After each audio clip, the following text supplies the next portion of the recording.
Ser podcast. Hoy por hoy Magazine.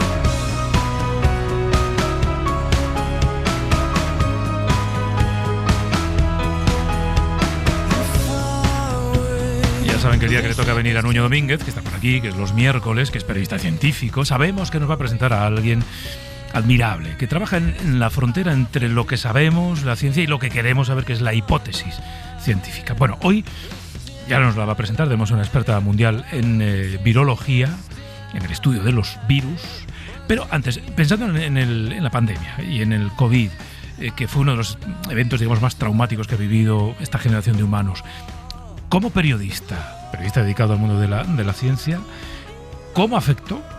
Ha pasado ya tiempo, a tu manera de informar, a tu manera de contar las cosas.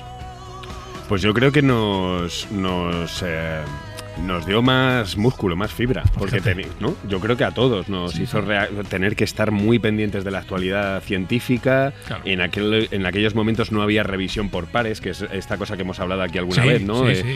Los estudios están revisados por otros expertos independientes y tú te fías algo más.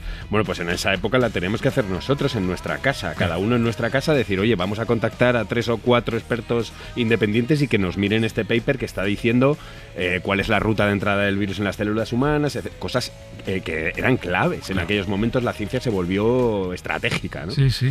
Así que yo creo que nos ayudó mucho a estar preparados y a ser muy rápidos, pero también ir con mucho cuidado porque era una información muy delicada, ¿no? Es que, claro, era la necesidad de saber, de saber con rapidez, que se hacía todo el mundo, y evitar el riesgo de no decir verdad en un momento en el que había más incógnitas que certezas, ¿no? Eso es. Esto es así. Bueno, preséntanos a quién es. Bueno, pues tenemos a una bióloga, inmunóloga, que es una referencia internacional en el mundo de los virus. Se llama Ana Fernández Sesma, dirige el Departamento de Biología de la Escuela de Medicina Icahn en el Hospital Mount Sinai de Nueva York, que es uno de los mejores de Estados Unidos y también del mundo, y trabaja allí desde el 91. Además, está casada con Adolfo García Sastre, que también trabaja en esta misma institución y que son un poco como Isabel y Fernando en el mundo de los virus. Tanto monta tanto, y además nos va a dar una visión muy interesante de lo que es trabajar en ciencia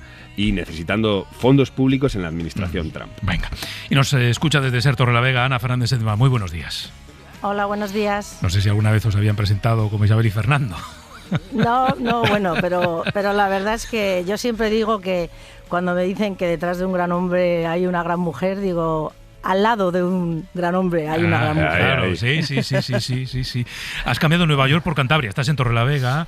El cambio no es pequeño. Bueno, estoy en Cantabria porque estoy en unas jornadas de la Universidad Menéndez Pelayo que han empezado este lunes. Yo voy ahora esta tarde para allá y bueno, coincidió que estaba en comillas, o sea, bueno, estoy disfrutando un poquito, aunque hoy está lloviendo. Bueno, pues no está mal, que eso Cantabria está en sequía. Sí, es una maravilla.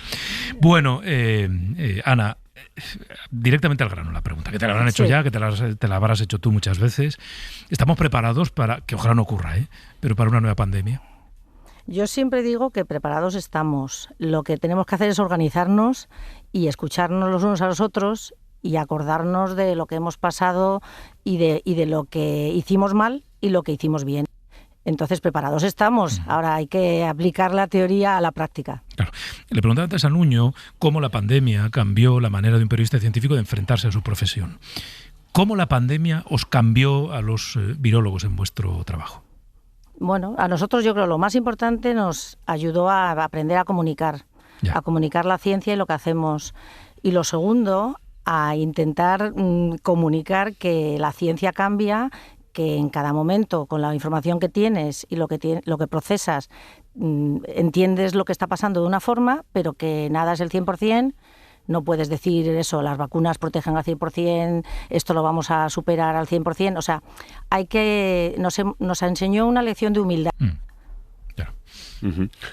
Últimamente hemos tenido como destellos de la próxima pandemia, ¿no? El antivirus en los cruceros, tenemos una epidemia de ébola que sigue estando ahí y que sigue matando gente, aunque se nos haya olvidado. ¿Cómo?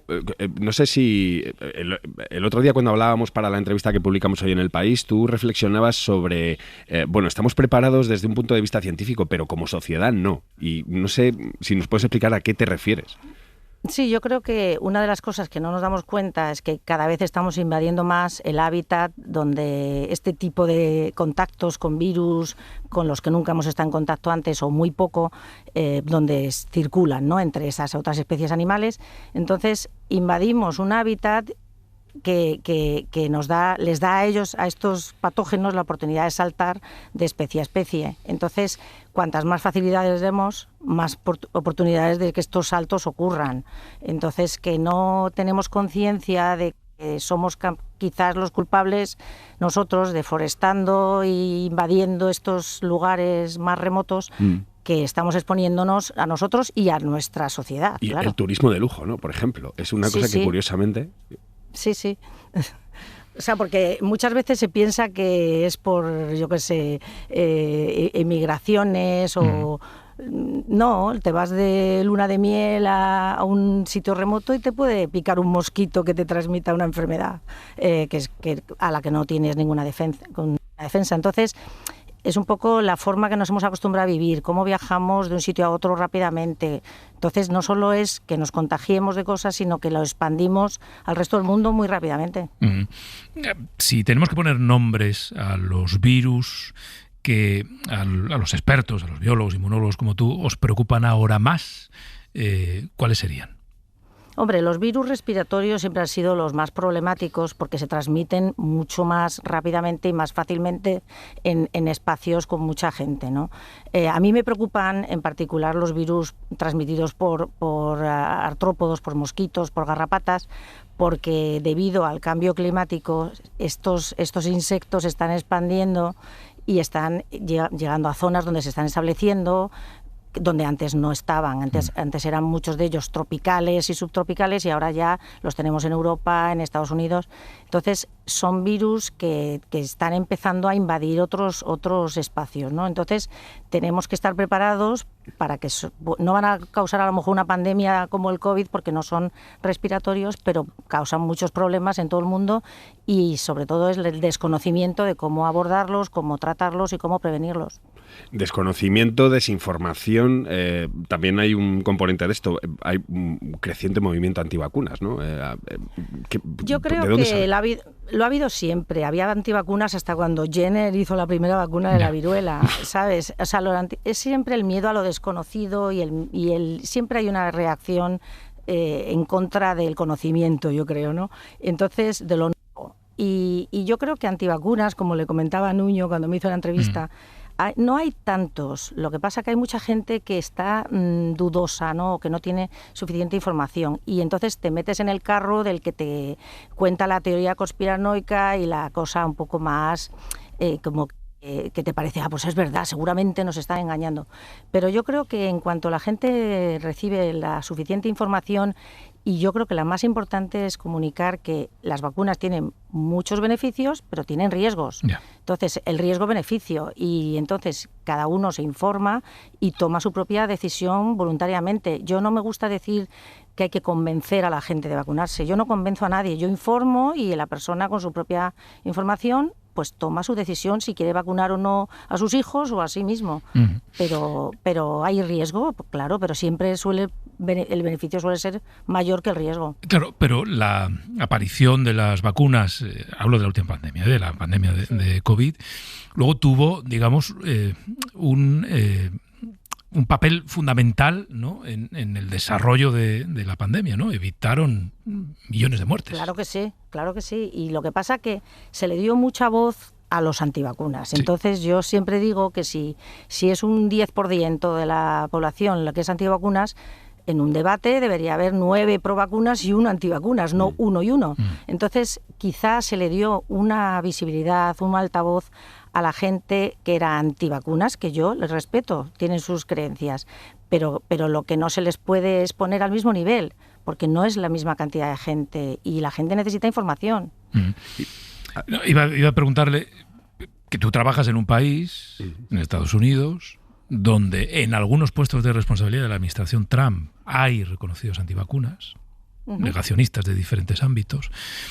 ¿Cómo se lleva para alguien de vuestra especialización científica e investigadora estar en un contexto en el que se discute la ciencia? Pues es frustrante, porque obviamente son los que trabajamos en esto, sabemos lo que cuesta conseguir, por ejemplo, desarrollar una vacuna o un tratamiento, y que venga alguien que empiece a dudar y a sembrar desconfianza en lo que estamos haciendo los científicos. Ahora mismo, la semana pasada, han estado acribillando a Fauci en el Senado. O sea, es vergonzoso y te da pena, porque realmente ha costado mucho llegar a que Estados Unidos tuviera esta hegemonía científica y sanitaria. Y entonces que tengamos una administración que no solo no cree, sino que está dinamitando la infraestructura del Instituto Nacional de la Salud de allí, el NIH, que financia toda la investigación, y está además, durante la pandemia se creó muchísima confusión también con las mascarillas, con las vacunas. O sea, se empezó a dudar de todo y fue realmente catastrófico. ¿Cómo estáis actuando ante los recortes también brutales de presupuesto que se están planteando desde el Gobierno central? ¿Cómo seguís trabajando? Sí, bueno, el año pasado ha sido un año tremendo en cuanto a que ha sido muy inesperado todo, que han empezado a eliminar, por ejemplo, temas enteros, las vacunas de RNA, ya no se podía dedicar mucho a ello, por supuesto vacunas en general y enfermedades infecciosas. Ahora somos los malos de la película, no se acuerda la gente el miedo que pasó en la pandemia hasta que vinieron las vacunas. Pero bueno, lo que pasa que hay que aprender de las cosas y decir, yo con esta administración tengo que trabajar, ¿no? Yeah. Y entonces tenemos que buscar otro tipo de fuentes de financiación y sobre todo visibilizar que lo que hacemos es importante. Y mientras sigamos dándole visibilidad a la ciencia, yo creo que hacemos la labor que tenemos que hacer. Ahora, por supuesto, hay laboratorios que les ha tocado cerrar, hay laboratorios que ya no les viene nadie del extranjero como venía antes. Ahora mismo, por ejemplo, con la gente de Asia hay muchísimos problemas de conseguir visados para que los jóvenes vengan a hacer una estancia postdoctoral, y mucha gente de Europa se está arrepintiendo y no vienen. Entonces va a haber un retroceso grande, pero bueno, hay que seguir en la lucha y hay que seguir haciendo lo que hacemos. Es muy curioso porque estáis tapando el agujero que os deja los fondos de investigación biomédica con el dinero que hay para el Departamento de Guerra de Donald Trump. Bueno, una de las cosas que es increíble, que es que Estados Unidos siempre ha invertido su departamento de defensa, que se llamaba antes, sí, que ahora es de guerra, ha invertido siempre en virología, en virus emergentes, porque ellos invierten mucho en preparar militares para irse a otras partes del mundo. Y claro, están expuestos a este tipo de enfermedades. Entonces, aunque dentro de Estados Unidos las nieguen, ellos saben que es una amenaza para sus tropas, ¿no?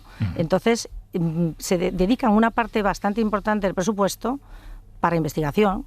Y entonces yo trabajo en dengue, que es un virus que era tropical y ahora ya está en más sitios, y a mí siempre he tenido financiación del Departamento de Defensa.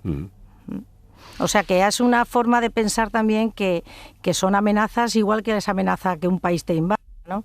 Y que tienes que invertir en eso y hacer un arsenal de herramientas para luchar contra ello y para eliminarlo. Pero bueno, esto que describes habla muy bien de una de las realidades que representa esta administración de Trump, ¿no? Es decir, yo en este caso sigo invirtiendo en el desarrollo de la investigación sobre dengue, por decir algo, que es tu especialidad, porque le conviene a mis soldados. Y en el fondo yo estoy utilizando mi maquinaria de guerra todo lo que puedo ahora, ¿no? Pero no porque vaya a beneficiar a la gente. Bueno, pero a mí me da igual. Sí, ya lo sé, me da igual. Sí.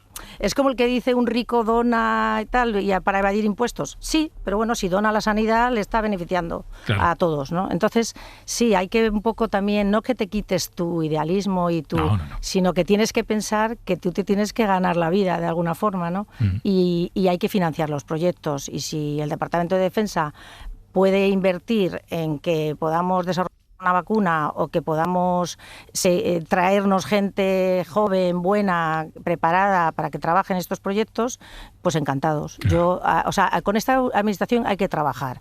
Y entonces yo tengo resistencia positiva, ¿no? Que es trabajemos con ellos en vez de pelearnos con ellos. Es así. Yo necesito que nos financien. Pero existe el riesgo, Ana, de que esta política, que en el fondo, de una manera u otra, aísla a Estados Unidos desde el punto de vista científico respecto a otra parte de la comunidad científica internacional, acabe provocando, yo qué sé, que otras potencias, China, por ejemplo, acabe superando a Estados Unidos? No, China ya ha superado a Estados Unidos. O sea, lo que han querido evitar lo han acelerado, teniendo este tipo de medidas. Entonces, lo que es una pena es que Estados Unidos, que ha sido siempre la hegemonía mundial científica, ahora mismo no se va a poder hacer el tipo de innovación que se ha hecho durante estas décadas. No, vamos a ponernos a la cola y China va a superar porque tiene los recursos. La gente se está yendo de Estados Unidos a China, mucha gente, porque tiene el conocimiento y la experiencia y allí le están dando los recursos. Y entonces es una cosa que es una falta de visión de futuro por parte de la administración que tenemos ahora mismo en Estados Unidos, de no darse cuenta que es como cuando quisieron cerrar las fronteras para evitar que entrara el coronavirus. O sea, es falta de visión de futuro y de darse cuenta de las dimensiones de lo que se está haciendo. Es, digamos, la etapa más gris que estás viviendo, que has vivido en Estados Unidos ahora. Ahora mismo sí, pero también he vivido la mejor, porque hemos vivido los años donde se han hecho descubrimientos increíbles, se ha hecho investigación puntera. Entonces, en el fondo, yo no me arrepiento. Creo que ahora mismo tengo la labor de hacer lo posible para mantener el nivel y la calidad de la investigación que estamos haciendo. Tengo la suerte de dirigir un departamento en el que hay mucha virología puntera y mantener ese departamento fuerte como hemos estado hasta ahora. Y en el fondo es un reto. Y es mi trabajo, entonces me gusta tener la oportunidad de poderlo hacer y ser yo la que un poco se pelee y que tenga posibilidad de negociar ciertos tipos de financiación, proyectos y buscar un poquito soluciones. Pues Ana Fernández Sesma, gracias por habernos acompañado esta mañana. Ha sido un placer la conversación contigo. Muchas gracias, Ana. Y gracias a vosotros por visibilizar la ciencia, por supuesto. Sí, porque podemos disfrutar de la lluvia en Cantabria. Sí, de todo lo que te ofrece Cantabria. Bueno, de Cantabria en general. Claro. De todo lo que puedas. Sí. Gracias, Ana. Vale. Un abrazo. Muchas gracias. Un abrazo, hasta luego. Bueno, Nuño, noticia científica para hoy. Bueno, pues una noticia que se nos pasó desapercibida la semana pasada. Tú sabes que hubo un tiempo pasado en el que no éramos la única especie humana. Sí. Había más especies humanas, había neandertales, denisovanos, Homo erectus. Bueno, pues tenemos algo de genética neandertal todavía, de esos cruces que tuvimos, algo de genética denisovana algunas, y ahora acaban de descubrir que tenemos un 1% de nuestro ADN de unos homínidos fantasma, es decir, que no sabemos quiénes eran. Eran más antiguos que los neandertales, más antiguos que los denisovanos, y solo sabemos que alguna vez nos los encontramos, tuvimos sexo, hijos fértiles, y su ADN sigue en nosotros. Qué vértigo me ¿Cómo te quedas? Eres un 1% fantasma. Yo conozco algunos que son 99% fantasma. Bueno, eso ya... Gracias, Nuño, hasta la semana que viene. Para no perderte ningún episodio, síguenos en la aplicación o la web de la SER, Podium Podcast o tu plataforma de audio favorita.